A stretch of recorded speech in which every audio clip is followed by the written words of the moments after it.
नमस्कार मित्रांनो, मन धागा धागा जोडते नवा या मालिकेच्या आजच्या भागात आज आपण बघणार आहोत. आनंदी ही मालतीला तेल लावून देत असते तेव्हा मालती म्हणते की अगं बस झालं, तूही दमली असशील. त्यावर आनंदी म्हणते की आई अगं लावू देत मला तेल, तसंही तू माझ्या डोक्याला तेल लावूनच देत असतेस ना, तर मग आज मी लावलं तर काय बिघडलं. मालती म्हणते की अगं हो, पण अशा सवयी लावू नको ज्या आम्हाला सांभाळता येणार नाही. आनंदी म्हणते की अगं म्हणजे मी कुठे जाणार आहे आता. मालती म्हणते की कुठे जाणार आहे म्हणजे लग्न झाल्यावर तुला जावंच लागेल ना. आनंदी म्हणते की अगं आई तू पण ना. तर मालती म्हणते की अगं एखादं चांगलं जर स्थळ आलं तर काय हरकत आहे विचार करायला. आनंदी म्हणते की आई आपण लग्न हा विषय सोडून दुसऱ्या विषयावर बोलूयात का. मग मालती कान पकडते आणि म्हणते की बरं बाई आपण दुसऱ्या विषयावर बोलू. आणि मग ती आनंदीला विचारते की मला सांग, सार्थक सरांच्या भावाची तब्येत तर ठीक आहे ना आता. आनंदी म्हणते की आता बरी आहे, आजच त्यांना घरी शिफ्ट केलंय. सार्थक सरांचा खूप जीव आहे त्यांच्यावर, नशिबाने आता सगळं काही व्यवस्थित झालंय. मालती म्हणते की आणि बरं झालं तू त्यांच्यासोबत होती. खरं तर सार्थक सरांनी आपल्याला खूप मदत केली आहे. खरंच खूप चांगला माणूस आहे तो. मालती विचारते की त्यांच्या भावाचं लग्न झालंय का. माफ करा मित्रांनो, पण जर तुम्ही चॅनलवर नवीन असाल किंवा अजूनही चॅनलला जर सबस्क्राईब केलं नसेल तर प्लीज सबस्क्राईब करा आणि बेल आयकॉनवरही क्लिक करा. स्टार प्रवाहावरील सर्व मालिका तुम्हाला आमच्या चॅनलवर बघायला मिळतील. धन्यवाद. आनंदी म्हणते की माहीत नाही का, म्हणजे मी कधी विचारलं नाही त्यांना. मालती म्हणते की हो, सार्थक सरांचं म्हणायला लग्न मोडलंच आहे. हल्ली या लग्नांचं काही सांगताच येत नाही. आनंदी म्हणते की आई आपण लग्न हा विषय सोडून बाकीच्या विषयांवर बोलणार होतो. मालती पुन्हा एकदा तिची माफी मागत म्हणते की बरं बाई आपण दुसऱ्या विषयावर बोलूयात. आणि ती आनंदीला विचारते की तुला सावंत काकू काही म्हटल्या का गं. आनंदी विचारते की कशाबद्दल. त्यावर मालती म्हणते की अगं त्या म्हणत होत्या की आपण सर्वजण मिळून गिफ्ट देऊयात. आनंदी विचारते की का आणि कोणाला.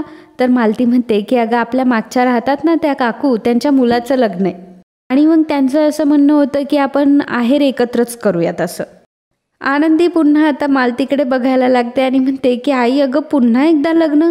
त्यावर मालती म्हणते की नाही बाई, मी तर आता गप्पच बसते, तू मला चांगली मालिश करून दे. आणि मग आनंदी हसत हसत पुन्हा एकदा मालिश करू लागते. तर इकडे सार्थक हा आदर्शकडे आलेला असतो आणि आदर्श त्याच्या कपड्यांच्या घड्या घालत असतो. त्यावेळी सार्थक म्हणतो की अरे भाई तू आताच कामाला लागलास, बरं पुन्हा असं कधी काही करू नकोस. आदर्श म्हणतो की आय एम रिअली सॉरी, मला खरंच माहिती नव्हतं रे त्या दिवशी नक्की काय झालं ते. सार्थक म्हणतो की तुला काहीच झालं नव्हतं, फक्त तुला दारू चढली होती. सार्थक म्हणतो की ऐक ना भाई, सगळं जाऊ दे, फक्त दारू सोड ना. आदर्श म्हणतो की आता दारू सोडायला काहीतरी कारण हवं होतं ना, म्हणजे कविताकडे होतं मला सोडायला. म्हणजे तुला कळतंय ना, ती गेली ही आली, ज्या प्रकारे दारू पकडायला काहीतरी कारण लागतं तसं सोडायलाही लागतं. सार्थक म्हणतो की तुला तर फक्त बहाणा पाहिजे असतो. आदर्श म्हणतो की अरे तुला काय सांगू, त्या मिस आनंदीने जो अंगारा आणला होता ना त्याने तर कमाल केली आहे. खरंच खूप सॉलिड मुलगी, हा अगदी काळजीने सर्व काही करत होती. आदर्श म्हणतो की खरंच अशी समजूतदार मुलगी प्रत्येकाला बायको म्हणून मिळायला हवी. तर सार्थक म्हणतो की हो खरंच. आदर्श पुढे म्हणत असतो की ही मुलगी ज्याच्या आयुष्यात जाईल ना तो मुलगा खूपच नशीबवान असणार आहे. सार्थक मात्र हसत असतो आणि मनामध्ये म्हणत असतो की हे मात्र करेक्ट बोललास भाई, आपल्याला तर अशीच बायको पाहिजे. इकडे सार्थक रात्रीच्या वेळी त्याची डायरी लिहित. आनंदीबद्दल नक्की मी काय फील करतोय हेच मला कळत नाही, परंतु तिचा चेहरा हा मात्र माझ्या कायम डोळ्यांसमोर असतो. नेहमी तिचाच विचार मनामध्ये असतो, याला प्रेम म्हणावं की दुसरं काही तेच कळत नाही. तेवढ्यातच अक्कू त्याला घाबरवत तिथे येते. सार्थक म्हणतो की अगं काय करतेयस अक्कू. अक्कू म्हणते की चोर पकडला गेलाय, मला माहिती आहे दादा तू तिच्याच विचारात आहे. सार्थक म्हणतो की कोणाच्या विचारात असणारे, मी काही कोणाच्या विचारात नाहीये. तर अक्कू म्हणते की तीच भेंडेवाली, गोंडेवाली, चाफेवाली आणि आता लोणचेवाली सुद्धा. तर सार्थक म्हणत असतो की अक्कू आता तू जास्त आगाऊपणा करू नकोस हा, खूप होतंय तुझं. अक्कू म्हणते की अरे दादा तू कितीही नाही म्हणालास ना, शेवटी तुझ्या डोळ्यात दिसतंय ते. सार्थक म्हणतो की असं काही नसतं, हे बघ मी डोळे बंद करून घेतले. सार्थक जेव्हा डोळे बंद करतो तेव्हा त्याला आनंदीचा चेहरा दिसत असतो. तर अक्कू म्हणते की दिसली ना तुला. तर सार्थक म्हणतो की काही दिसली वगैरे नाही, आमच्यामध्ये तर आता फक्त मैत्री आहे. तर अक्कू म्हणते की फक्त मैत्री, चल मग आपण एक गेम खेळूयात. सार्थक म्हणतो की आता काय आपण लहान राहिलो का गेम खेळायला, आणि कुठला गेम. तर अक्कू म्हणते की फ्लेम गेम. अरे हा खूप सिम्पल गेम आहे. एक कागद घ्यायचा, त्याच्यावर एकावर मुलाचं नाव लिहायचं आणि एकावर मुलीचं नाव लिहायचं आणि खाली फ्लेम लिहायचं. दादा अरे म्हणजे एफ फॉर फ्लेम, एल म्हणजे love, A for affection, M for marriage and E for enemy. आणि मग दोघांच्या स्पेलिंगमधले सेम अल्फाबेट कट करायचे आणि मग काउंट करायचं. आणि मग त्या काउंटवरून कळतं की तुमचं फ्रेंडशिप होणार, लव्ह होणार की मॅरेज. सार्थक म्हणतो की काही पण सांगते, असं गेमवरून काही कळत असतं का? अक्कू म्हणते की चालेल, तुला नसेल गेम खेळायचं तर मी जाते. तर सार्थक अक्कूचा हात ओढून अक्कूला खाली बसवतो आणि म्हणतो की थांब थांब थांब.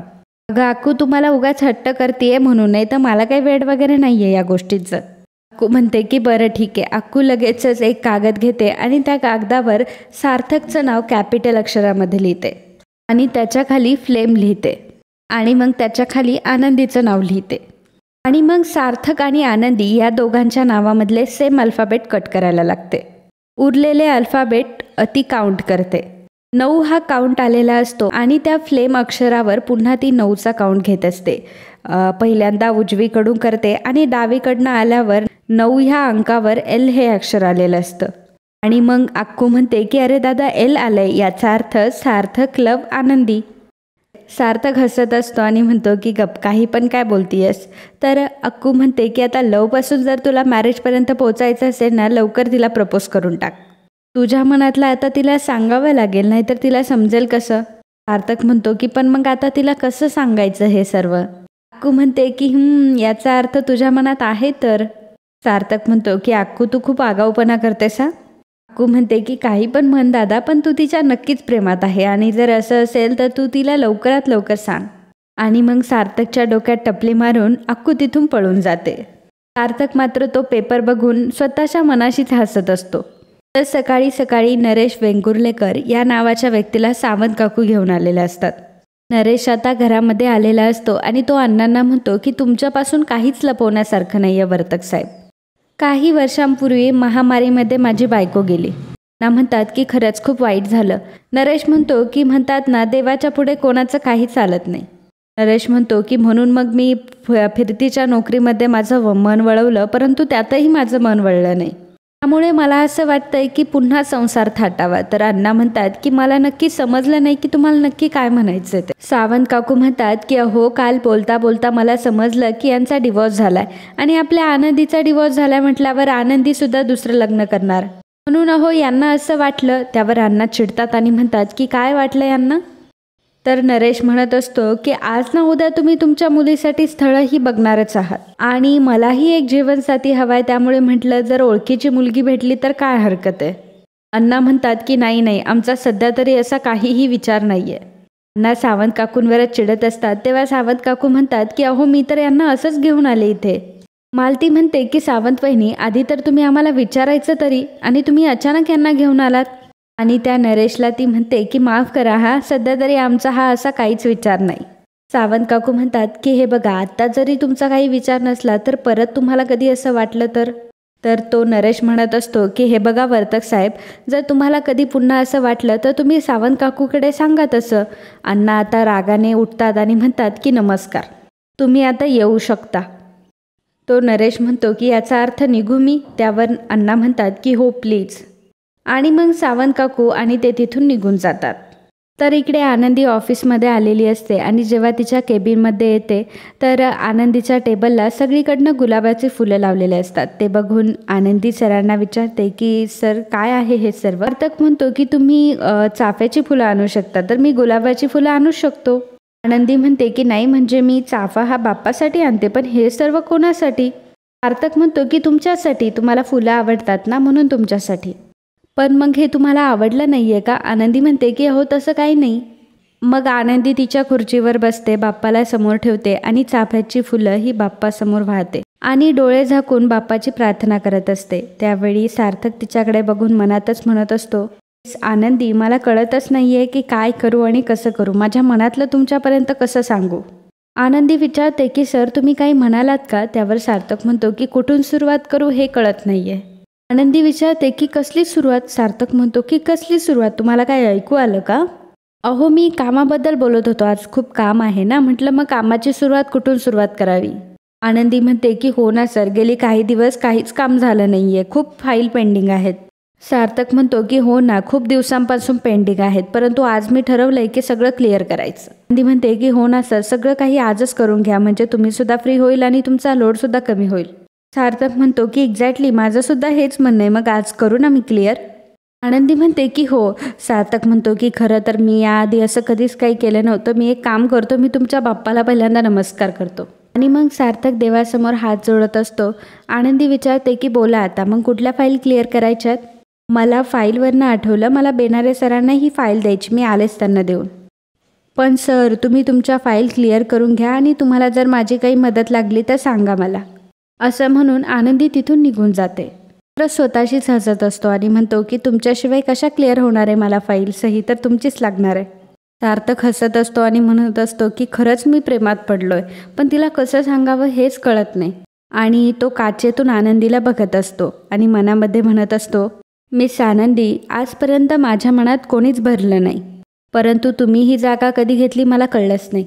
त्या दिवशी जेव्हा डोळे मिटल्यानंतर तुमचा चेहरा आला होता ना, तेव्हा मला असं वाटलं की कदाचित अट्रॅक्शन असेल, पण शेवटी मला हळूहळू जाणवत गेलं की तुम्ही मला अगदी मनापासून आवडतात.